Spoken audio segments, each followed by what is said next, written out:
மத்தேயு 11:28 ஏசப்பா சொல்றாங்க, வருத்தப்பட்டு பாரம் சுமக்கிறவர்களே, நீங்கள் எல்லாரும் என்னிடத்தில் வாருங்கள், நான் உங்களுக்கு இளைப்பாறுதல் தருவேன்ட்டு.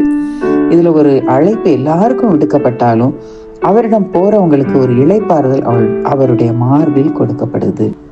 இயேசுவின் அழைப்பை ஏற்று நாமும் அவருடைய மார்பில் சாய்ந்து கொண்டால் இந்த 5 விதமான தன்மைகளை உணர முடியும்.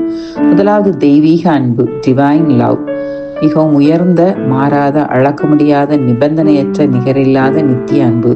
இந்த அன்பின் அகலம், ஆழம், உயரம் நம்மளால் அளக்கவே முடியாது. யோவான் 3:16 சொல்லப்பட்டது போல நாம் கெட்டு போகாமல் நித்திய ஜீவனை பெற இயேசு கிறிஸ்து பிதாவினால கொடுக்கப்பட்டாங்க. இந்த அன்பு ஒரு செயல்படும் அன்பு, வெறும் வார்த்தையினால உள்ள அன்பு கிடையாது. அந்த தெய்வீக அன்பை அவருடைய மார்பில் சாய்ந்து கொள்ளும் போது நாம் உணர முடியும். இரண்டாவது, உள்ளார்ந்த ஒரு ஐக்கியம், டீப் இன்டிமசி. இந்த ஐக்கியம் தனிப்பட்ட ஒரு அன்பின் ஐக்கியம்.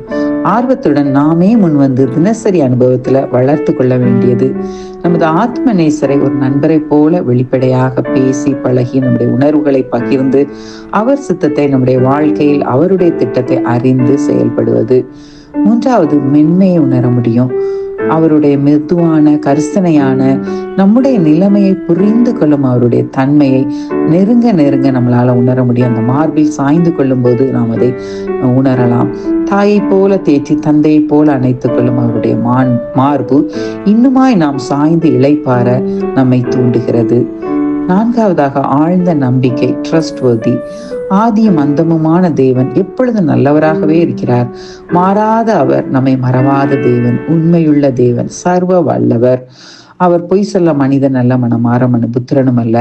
அவருடைய அன்பை நம்ம ருசிக்க ருசிக்க நம்முடைய நம்பிக்கை ஆழ்ந்த ஒரு அனுபவத்திற்குள்ளாய் அவருக்குள்ள வளர பெருகுகிறது. ஐந்தாவது, நம்பத்தக்க ஒரு பாதுகாப்பு அவருடைய மார்பு வெளிப்படுத்துகிறது. ரிலேஷனல் சேஃப்டி, ஒரு செக்யூர்டா நம்ம ஃபீல் பண்ணுவோம். அவர் நமக்கு கோட்டையும் அரணுமானவர். அவருடைய மார்பு எப்பொழுதும் எந்த வேளையும் நம்பத்தக்கது, எதிரிடமிருந்து நம்மளை பாதுகாக்கிறது.